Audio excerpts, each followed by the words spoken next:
starting Bez Hashem Simon Yud Tes in haGuela, and this is going to be the answer to all the questions that he was asking until now.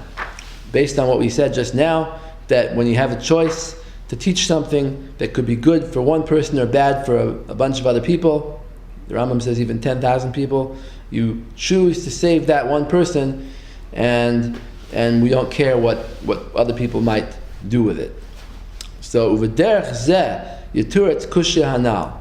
This answers up our question on Tignois.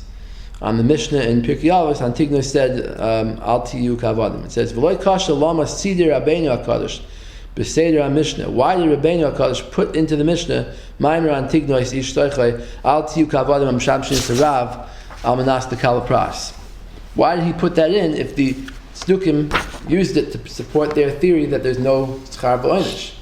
V'afal pi shemikan pakra minim niskalklu, even though the heretics used it, Aval toy elas hatzadikim machriach shash kilkal rishayim. To teach the tzadikim something good outweighs the bad effect it could have on rishayim. V'yichriya Rabbeinu HaKadosh lekasvay. Therefore, Rabbeinu HaKadosh decided to put it in. Mipnei toy elas haksherim sheyedu lihizayir. They should know the kaima mitzvahs mi'avas Hashem yisbarach, to do mitzvahs out of love. V'shaloi al manas dekal pras. Amnam tzarich lazeh. Oh, so is that a blanket statement? Do you always say things in public? You know, there's some things you have to be careful what to say, right? So he says, Amnam tzarich lazeh koyach avchana. You have to have the ability to distinguish. The das Torah amiti. You have to have good das Torah lahavchin ulachriya eze adif, to know which one's better. The koycha yafe lidchois chash chaverta. You have to know which one is powerful enough to outweigh the other. V'alkein hisiranu Chazal be'avos. Therefore, Chazal made a statement and they said, "Chachamim hizaru b'divreichem." Sages, be careful with your words. Ukamash chas v'Rambam zal shelo yiyeh b'divreichem lishna de mishtamel l'trei api. You shouldn't say something that could mean one thing, but it could also mean something else. Shem yitu al talmidim al yidei zeh, that the talmidim might use it and make a mistake, b'divrei minus, and they'll think heretical thoughts. V'nim Hashem shemayim mischala. So how do you decide? So he says, Kitzarch lezeh koyach hachra. You have to be able to think. You have to have sense. You have to have the ability to analyze and decide. The das Torah amiti. You have to have true das Torah. V'loi kol ho'itim shavim bazeh. It's not always the same. Sometimes it's true. The damage is more than the benefit. So hizaru b'divreichem doesn't mean what we thought it meant. We thought it meant like don't ever say anything that someone could make a mistake with. It doesn't mean that. It just means be careful with your words and decide. Make a really intelligent decision whether to say it or not. Af im nira la'ayin sheyesh ba toyelis meruba. Don't say something even if it looks like it has benefit, if it's going to cause kilkul. You have to think very carefully. With das Torah miti, you have to have true das Torah. And being careful is necessary. Doesn't mean that you could just say whatever you want, but you still sometimes, if you decide it's necessary to say something, then you could say it. And Lamaisa, what do we see? Rabbi put this in the Mishnah many hundreds of years after the Tzdukim movement. The Tzdukim movement was probably gone by the time the Mishnah was written, right? And he wrote it by the time the Mishnah was written. Oh, yeah? Yeah. Mishnah? The Mishnah. When was the Mishnah written? I thought more than 100 years after the Churban. The Tzdukim weren't even around after the Churban. Do you ever hear of Tzdukim in the time of Rabbi Gamliel? And actually, no, the Tzdukim were from before, right? From the Second Temple era. Doesn't Mishnah Gemara say in the Sukkah, Tzadok asked somebody questioned like with Havdalah? Yeah, I don't know. Yes, it's fair. Anyway, my point is that Rabbi wrote it in the Mishnah after the Tzdukim danger was gone. There weren't any Tzdukim left, and people understood why they made a mistake, so that there was no Makom Litois. So Rabbi felt that the lesson of Antignois could be publicized. Umeata Yuvan Gamkein Shapir Madua Nichta B'Torah Akdoisha Pasuk Vayetze Hoegel Hazeh. now we're back to the question that he asked in Simon Yudayan. Why does the Torah say, or actually Simon Tes Zion, why does the Torah say the pasuk of the Egel, that the Egel came out by itself in the fire? Because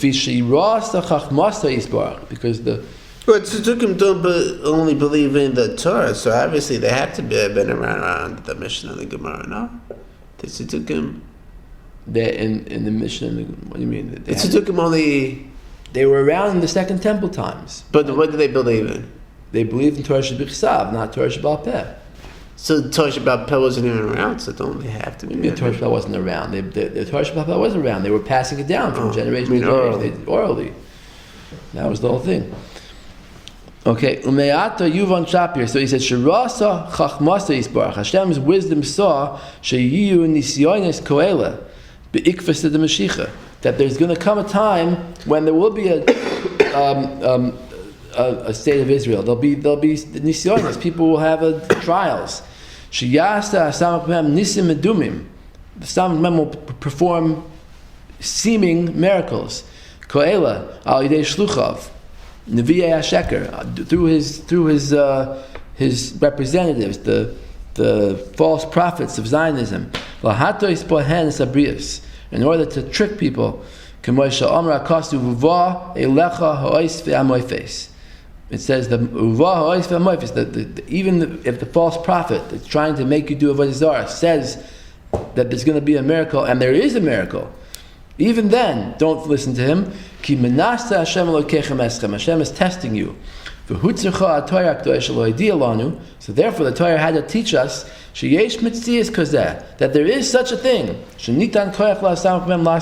sometimes the Samach Mem could perform nisim, like it says in the story of the Egel, that the Satan went into the Egel and it danced and it performed nisim. That's why the Torah had to write the story of the Egel. For the good of the good people, the good Jews who want to learn the right lesson from it. That they should know to be careful and stay away from from the false nisim that the Samach Mem performs. The Kastile and his people, the Zionists. Even though maybe the pasuk about the Egel might cause some people to go off the derech, Mikol Makom could die. It's still worth it. Lidchois chashash zeh mipnei toyalas haksherim, that the ksherim outweighs this danger. Umikan lamdu chazal de lo'olam yehei adam zayir b'tshuvaisa. That's why it says that regarding the Egel, a person should be careful with his answers. The Aaron, it's sounding like Aaron shouldn't have answered that answer. He shouldn't have said vayetzel Egel zeh. That because of Aaron's words, the heretics had support, and they went off the derech. So the kasha is, but Lamaisa Hashem decided to put this in the Torah. So what was Aaron so bad for saying it? The answer is, you have to be very careful. You shouldn't speak things that could be interpreted as being minus. So no bad should come about through you. Even if the actual words are true, and there are times when it's important to say them. He says, this time Aaron was right. Oh, so that's his word. You see, Pashut, you learn the Gemara. The Gemara sounds like it's saying Aaron was wrong for saying that, right? It says a person should be careful with his words because Aaron shouldn't have said that. Rebbe says no, not pshat. Pshat is that Aaron really was right for saying what he said. The Torah chose to put his words in the Torah. Hashem put his words in the Torah. So that the future generation should know how to be careful and stay away from these nisyonis. So why was Aaron wrong? He wasn't wrong. He was right. What